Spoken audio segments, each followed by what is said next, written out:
Yes, this piece is titled Anonymous.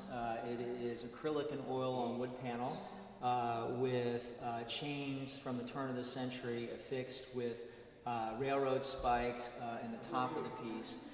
Here to the right are actual shackles that were found along the Savannah River that are thought to have come from slave ships. And you found those? One of these I found, and one of these a friend of mine found.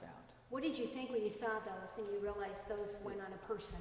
Well, they were an amazing piece of history that resonate. And I think that the many people who have come through here, although they may not know that this piece exactly maybe touched the ankle of an African being brought over here to be sold into slavery, it has its own feel and sense that comes from the piece. And I think that there are those that know and those that don't, but overall, I think it really adds to the mixed media, multi-dimensional feel of the painting. This piece is titled Stone Mountain. It's a look once again at this incredible iconic figure in outside of Atlanta of the three Confederate generals in Stone Mountain. It's an attempt to look at this piece once again with a new set of eyes. For those who are history buffs, will notice that the three generals are in reverse order, and the pieces that have been included in this mixed media painting are tin from a sharecropper shack at the top, burlap that was used in agrarian pursuits, and glass and old locks that are from the turn of the century and are specific to this era. And why are they reversed? What's the significance of that? Well, it's an attempt to look at the history once again. If slavery did not end in 1865 and the Emancipation Proclamation, in fact, did not free the slaves completely, then I think it's important for us to re-examine our history because it shines a new light on what occurred and gives us a new opportunity not just to learn and understand more about our history, but a new opportunity to create out of it. Okay. Back in the late 80s, Doug Blackman and I were fellow reporters at the Atlanta Journal-Constitution, and we followed each other's careers over the years, and as he began to write the book, Slavery by Another Name, he sent me early proofs, and I encouraged him to continue writing.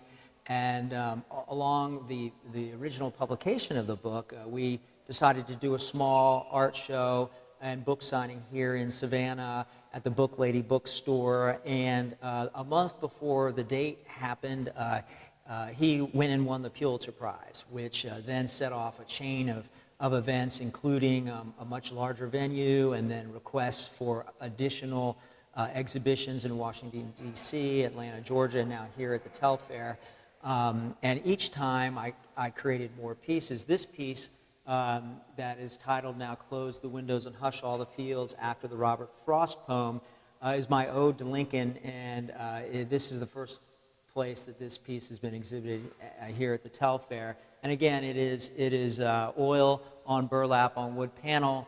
The cotton stalks are cut from the tin roof of a sharecropper shack with a frame from that era.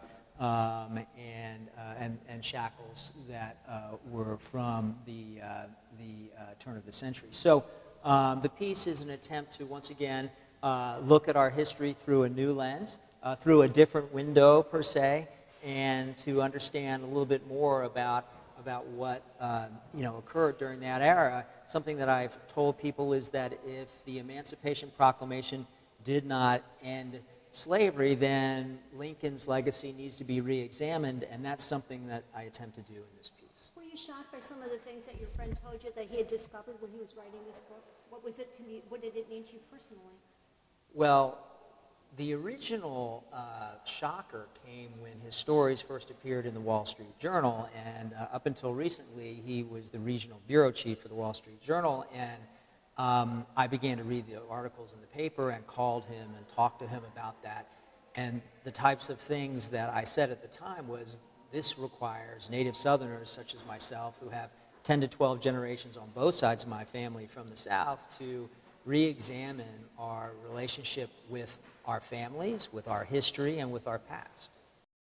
This piece is titled Coal Miners, and if you look throughout the piece, it has two portraits of men who actually worked inside these coal mines. And if you look a little closer, you'll see a series of documents that Douglas Blackmun employed to help prove the thesis that slavery continued past the end of the Civil War. You have a map of an old convict mine. You have letters to the Department of Justice. You have actual telegrams that were transmitted between those that were holding African Americans and those that wanted to purchase them, and photographs of the era as well that proved it.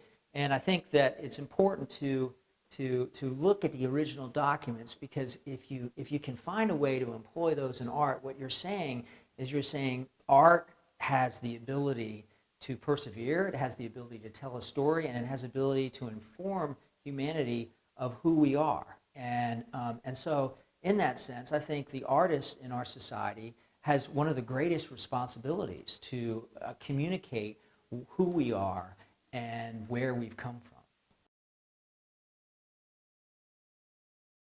Right, this piece first exhibited at the Martin Luther King Memorial Library in Washington, D.C. on Capitol Hill.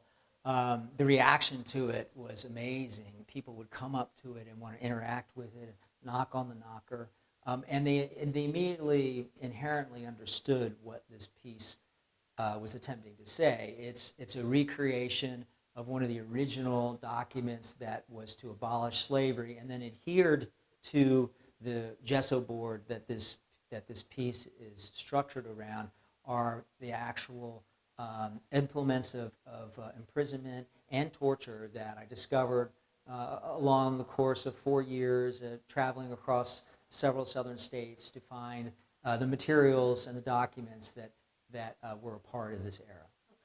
Okay. It was a very intricate way in which this process worked that Douglas Blackmun revealed, in that sheriffs would round up men, hundreds of them at a time, charge them all with the same crime of loitering or what have you, and then the very next day they would go to a court, sometimes that had been just invented for this process, and they would all be fined tremendous amounts of money that they couldn't pay, and the next day they would be shipped out to companies like U.S. Steel that had pre-purchased these men for a number of years, and then it was questionable whether they would ever return at all.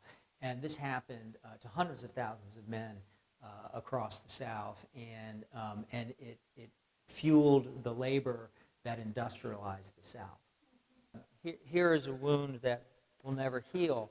The very exciting, very eerie part of creating this painting was it began with a photograph, a simple photograph that was faded with age, that was dusty, in which this particular man you couldn't really see, but I noticed something in his eyes that interested me. And so along with a graduate from SCAD, we reprocessed the photograph. We used computer technology to enhance it and bring it back to its original form, and to blow it up. And what we discovered after that process was that this man had received a wound in his solar plexus that was so deep and so intense that he would not live long. These men received no medical attention.